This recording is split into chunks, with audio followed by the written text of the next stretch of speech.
Good day, grade 10 students! No man is an island. Everyone needs someone to survive. All need someone to thrive. According to G10, every man is a piece of a continent and a part of mankind. We are all interconnected. We often connect and communicate with other people because we need to live, to work, and to go on with our lives. However, interconnectedness doesn't only happen with people. It also happens in sentences. Words tend to connect and unite with other words in order for us to communicate and express our ideas well. During our conversation with others, we frequently use words known as modals, which give additional information with the action word or verb we are using. The importance of correct usage of words in sentences, their position, and their structures contribute to the message that we want to tell.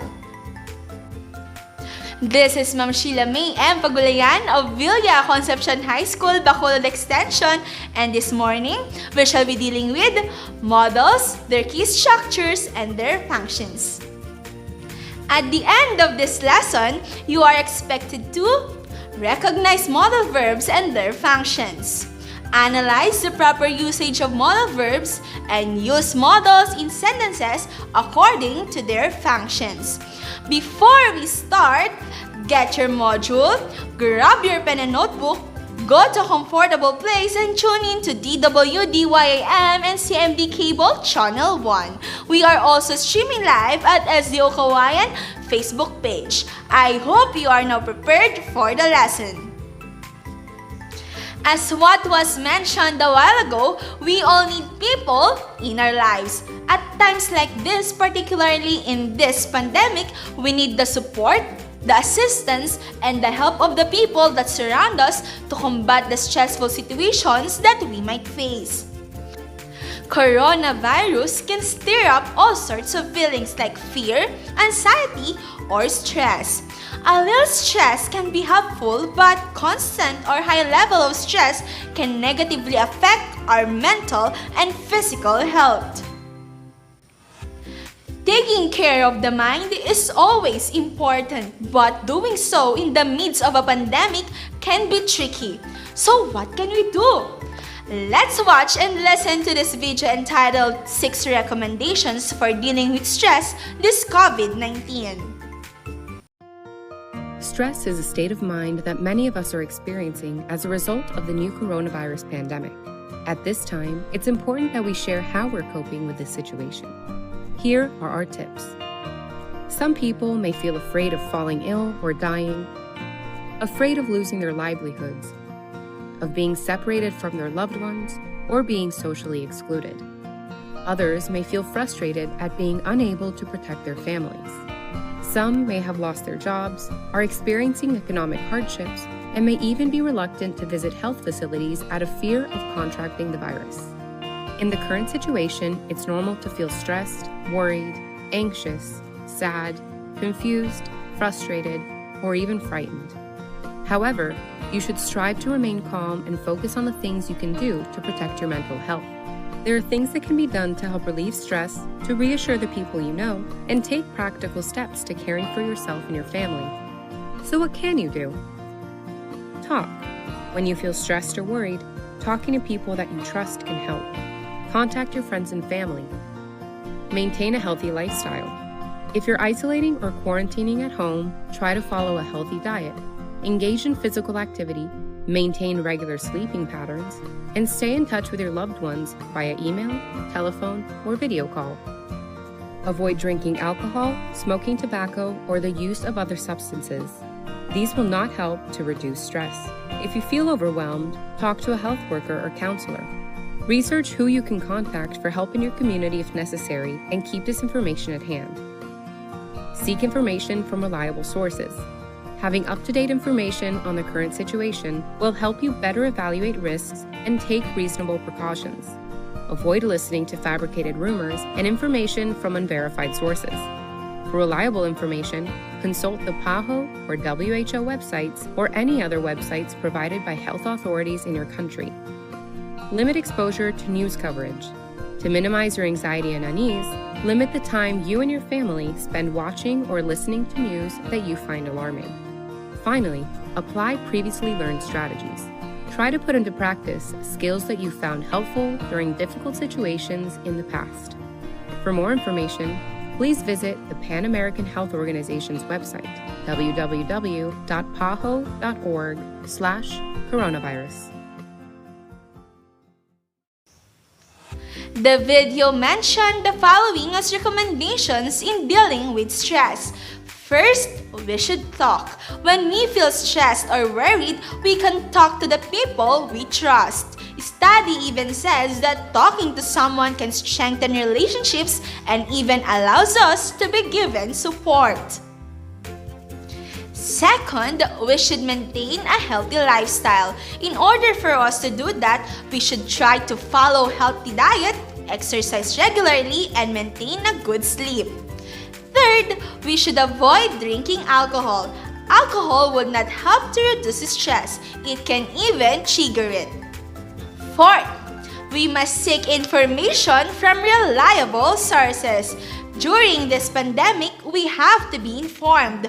The importance of seeking information from reliable sources is that we are kept updated on the information of the current situation. This will also help us to know the risks and take reasonable precautions. Fifth, though we wanted to be informed, we should know what's reliable or not. Hence, we should limit exposure in watching news coverage. This will help us minimize our anxiety and unease during this pandemic. And lastly, we should try to put into practice skills that we find helpful during difficult situations in the past. This will help cope with anxiety during the pandemic. In an article entitled Coping with Stress Caused by Coronavirus or COVID-19, it stated that how you respond to stress during the COVID-19 pandemic can depend on your background, your social support from family or friends, your financial situation, your health and emotional background, the community you live in, and many other factors. Based on the recommendations, we realize the importance of talking and mingling with others in order for us to survive and reduce stress. However, put in mind that taking care of your friends and your family can be a stress reliever, but it should be a balance with care for yourself. Now, I have here some sentences that are related on the topic we have just discussed. Fear and anxiety can be overwhelming and can cause strong emotions. Taking care of your emotional health will help you think clearly and react to the urgent needs to protect yourself and your family. Hearing about the pandemic repeatedly can be upsetting. We should maintain a healthy lifestyle. We must seek information from reliable sources. Now, have you observed the bold words? Those words are known as modals. Now, let's try to understand them by examining these sentences. First sentence. Wearing face shield and face mask protect us from virus infection. Second sentence. Wearing face shield and face mask might protect us from virus infection. What have you noticed in sentences 1 and 2? Do they have the same meaning? If not, what is their difference? Sentence 1 and 2 have different meanings. Sentence 1 states the fact that wearing face shield and face mask protect us from virus infection, while sentence 2 expresses the possibility that wearing face shield and face mask protect us from virus infection.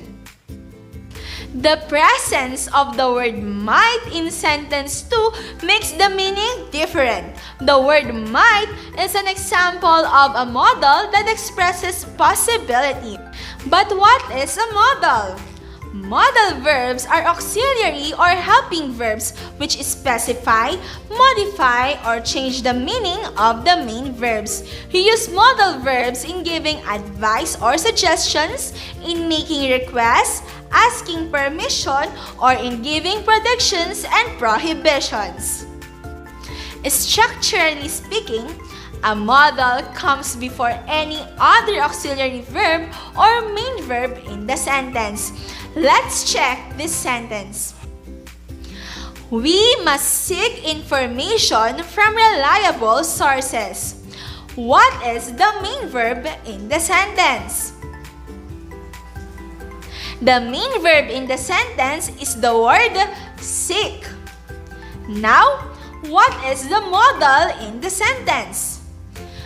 That's right, we have the modal must. The modal must in that particular sentence is found before the verb seek. That particular sentence shows its strong obligation in seeking for information from reliable sources. Let's all remember, modals are structurally positioned before any auxiliary or main verb of the sentence. Now, let's have some examples of modals based on their functions. First, let's have modals that indicate ability. These modals are used to describe what someone is able to do. Let's check the following examples.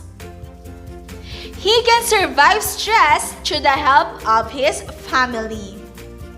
The modal can here is used to indicate ability of him combating stress through the help of his family.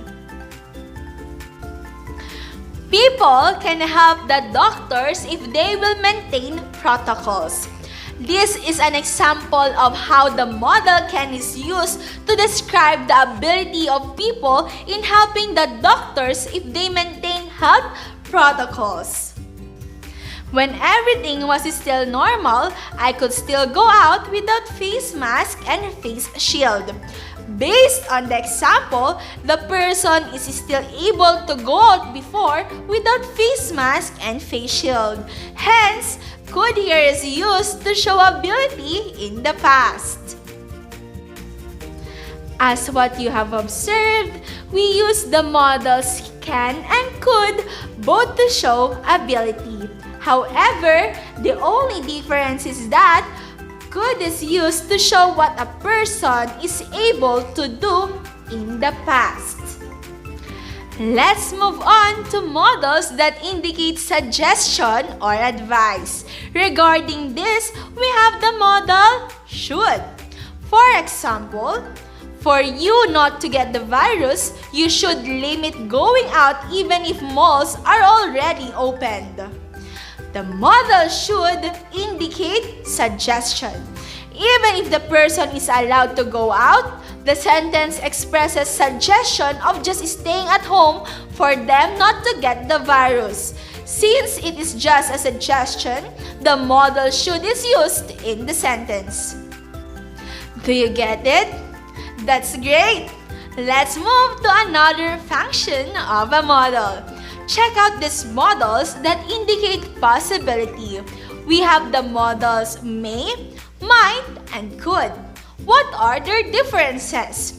Let's try to see based on the following examples. Let's have first the modal could. Could is used to show possibility in the present. You could travel to Cagayan as long as you have your travel pass and medical certificate. The example mentioned that it is possible to go to Cagayan at the present moment as long as you have your travel pass and medical certificate. Now we have the modal can. The modal can is used to show possibility in the sense that an action is theoretically possible. For example, they can arrive in time if they leave now. Can is used to show that the action here, which is the arrival on time, is really possible if and only if they would leave immediately. Next example, We can catch COVID-19 twice. Based on the studies, we can really be reinfected by COVID-19 twice. Since that is a possibility based on facts, can is used. Next, we have the modal may and might.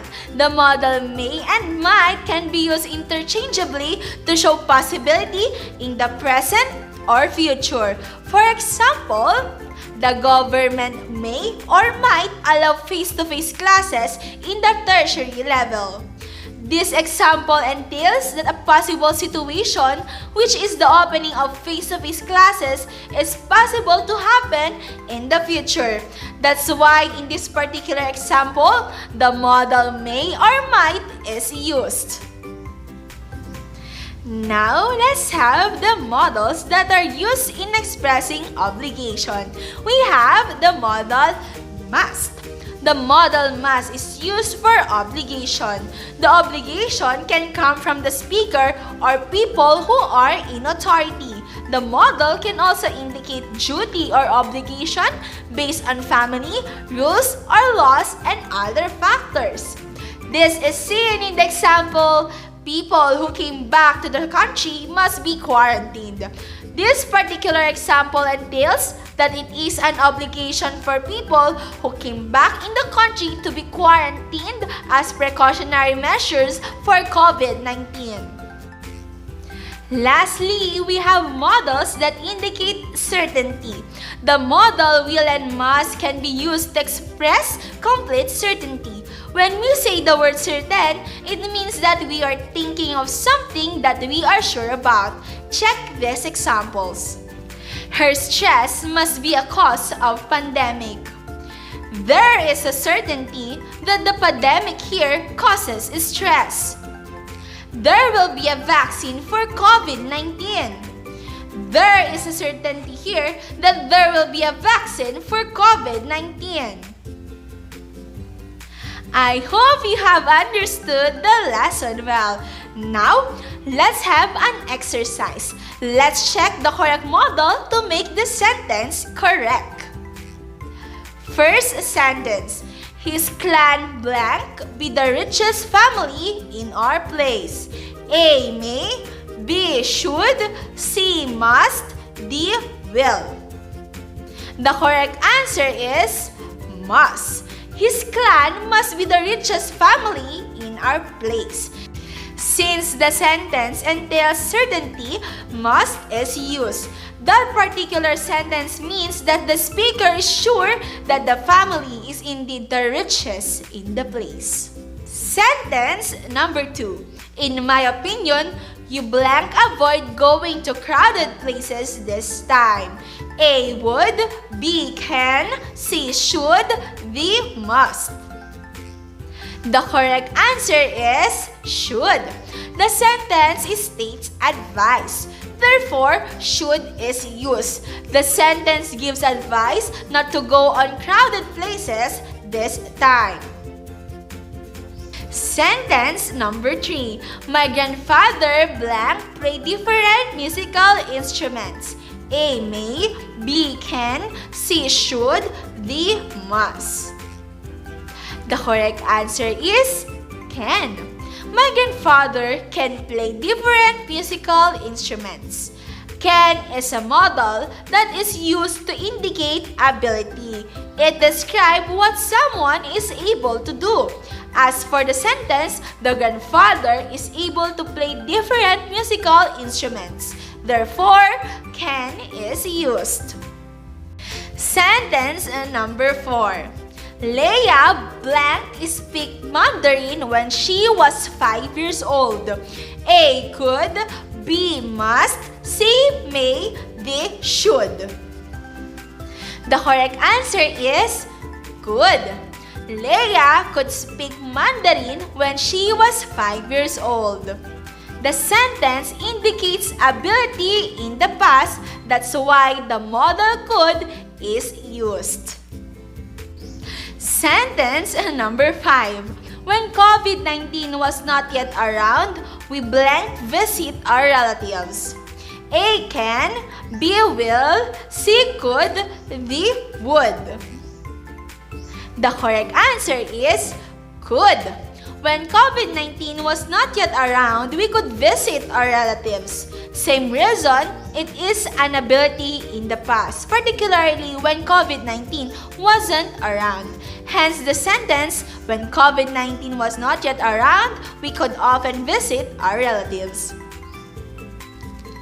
That is how we end our lesson for today.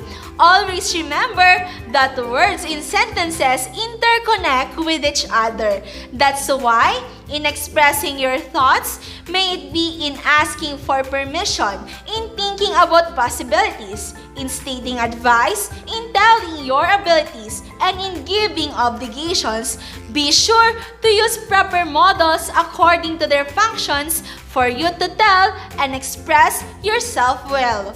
Remember, we can be united if we understand each other.